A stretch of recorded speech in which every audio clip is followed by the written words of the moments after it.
Olá, graça e paz da parte de Deus, nosso Pai, da parte de Jesus Cristo, nosso Senhor, seja com você. Estamos chegando ao final de 2023, últimos dias do ano para a entrada do ano novo.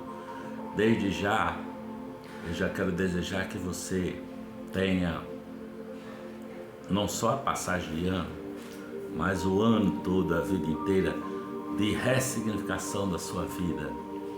Que sua vida seja coerente com a vontade de Deus, Pai nosso Senhor, e que tenha a influência do Espírito Santo de Deus. Tá bom? Aqui no Evangelho de Mateus eu vou ler para você o versículo 15, Mateus 18, versículo 15. Se teu irmão pecar contra você, vá e a sós com ele, mostre-lhe o erro. Se ele o ouvir, você ganhou seu irmão. É impressionante como a caminhada de Jesus com seus discípulos, registrada por Mateus, é coerente com a realidade da nossa vida hoje, né? Jesus anuncia que a sua comunidade será construída sobre si mesma. Depois, no Monte da Transfiguração, recebe de Deus a autoridade sobre a lei, que é representada por Moisés, e os profetas, que é representada por Elias, e ensina que o maior de sua comunidade deve ser aquele que tiver um coração de criança, deve ser o menor.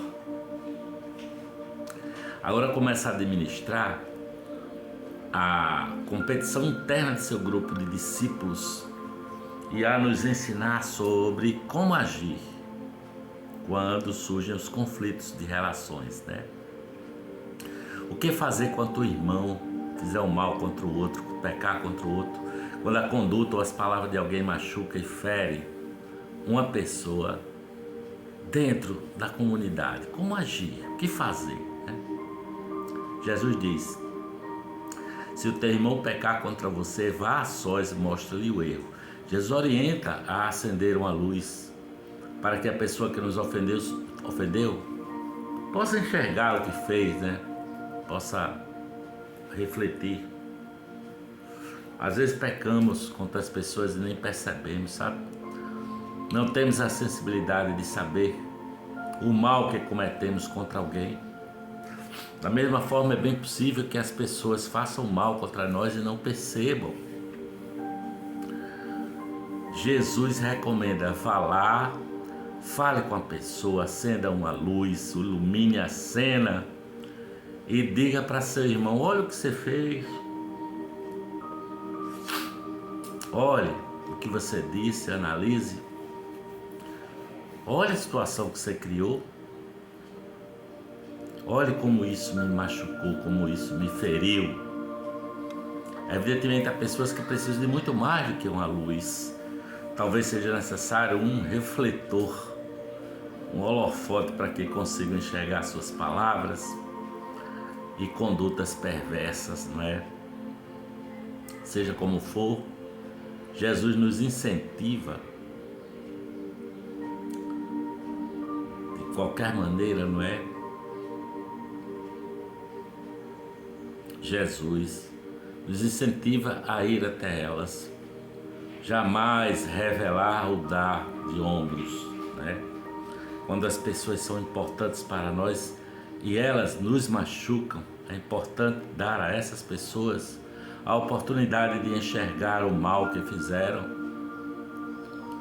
junto com a possibilidade de corrigir o seu caminho para que o relacionamento seja iluminado por Deus. Peço a Deus que me conceda a sensibilidade de perceber quando faço mal a alguém, que Ele me ajude a ter coragem de iluminar o caminho das pessoas que me ferem, porque os discípulos de Jesus são assim, pacificadores, né? Eles vão aprender a ser como o seu mestre, pacificadores, perdoadores. Está dito aqui escrito em Mateus capítulo 18, versículos 15 e 17, eu vou ler. Se o teu irmão pecar contra você, vai a sós com ele, mostre-lhe o erro. Se ele ouvir, você ganha o seu irmão. Mas se não ouvir, leve consigo mais um ou dois outros, de modo que qualquer acusação seja confirmada pelo depoimento de 2 ou 3 testemunhas. Se ele se recusar a ouvi-los, conte à igreja. Se ele se recusar a ouvir também a igreja, trate-o como um pagão ou publicano. Mateus 18, versículos de 15 a 17. Bom, aí está o processo por meio do qual alguém é afastado da comunidade de Jesus. É o que chamamos, nas igrejas chamam de disciplina, né? Quando alguém confrontado com a sua vida errada, com o seu pecado, recusa-se a ouvir sua comunidade, sabe? Jesus orienta então a tratá-lo como alguém de fora da comunidade, simples assim. Porque coloca uma pessoa do lado de fora da comunidade é o pecado da própria pessoa, mas a comunidade é responsável por conduzir esse processo de disciplina. O primeiro passo é a busca da reconciliação, numa relação de contato, não é, direto entre quem ofendeu e quem foi ofendido. Caso não dê resultado, a pessoa ofendida deve pedir ajuda de 2 ou 3 irmãos. Se ainda assim a pessoa que está vivendo em pecado não se corrigir, toda a comunidade deve se envolver. É como se Jesus estivesse dizendo: olha, vá até o pecador com o máximo desejo de interromper sua conduta má.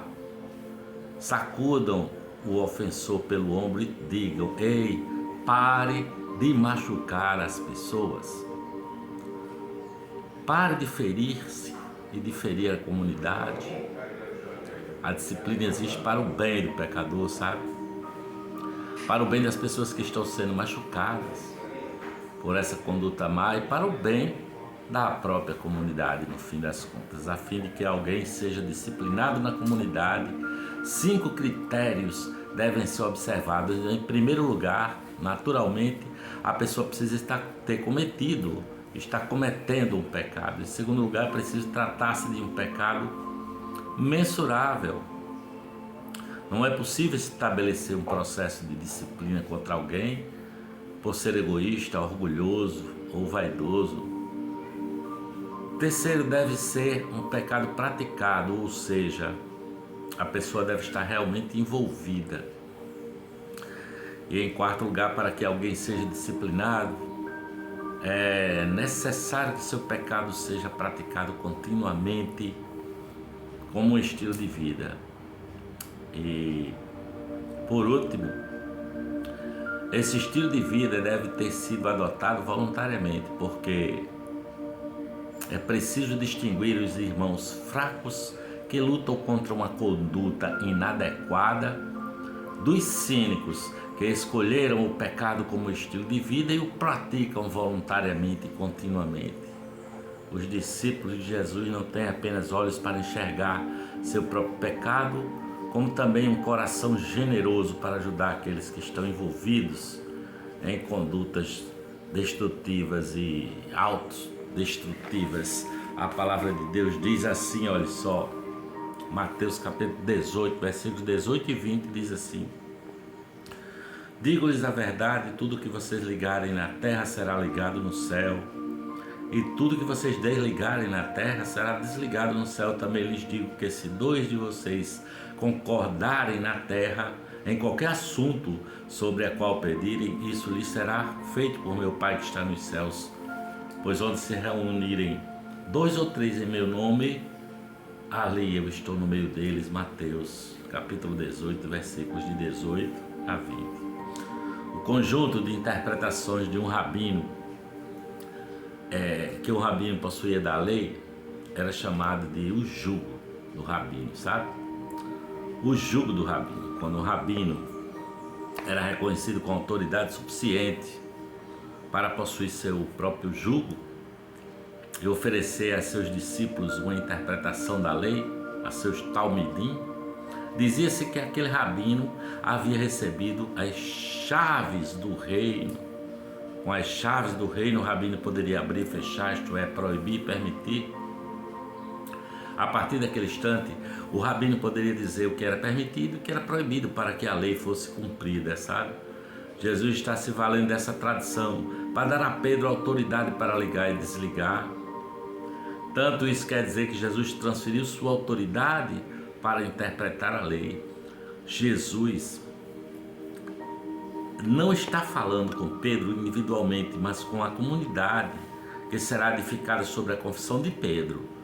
Tu és o Cristo, o Filho do Deus vivo. A autoridade de Jesus está na reunião de 2 ou 3 em nome dele, pois é ali que o próprio Cristo Jesus está. A comunidade dos seus talmidins de Jesus, tem as chaves do reino, portanto pode proibir e permitir. É por isso que Jesus pode legislar sobre divórcio, mas também o apóstolo Paulo pode legislar sobre o divórcio. É por isso que a comunidade de Jerusalém se reúne em assembleias para decidir o que é permitido e o que é proibido para os estrangeiros que estavam se achegando às igrejas de Deus, às igrejas de Jesus, sabe? A igreja de Jesus tem esse privilégio e essa responsabilidade de atravessar a história, discernindo culturas e contextos sociais, interpretando de que maneira em nossos dias podemos viver a obediência à vontade de Deus, sabe? A prerrogativa de ligar e desligar jamais é individual, é coletiva, comunitária, assim como costumes culturais mudam, também as aplicações de valores e da ética do reino de Deus também mudam. As comunidades dos discípulos de Jesus têm nas mãos as chaves do reino. Elas podem e devem atualizar a vontade de Deus para cada nova geração. Feliz Ano Novo, que o ano de 2004 venha trazendo o reino para todos nós, o reinado de Deus. Que Jesus seja o rei do reino, para mim e para você. Amém.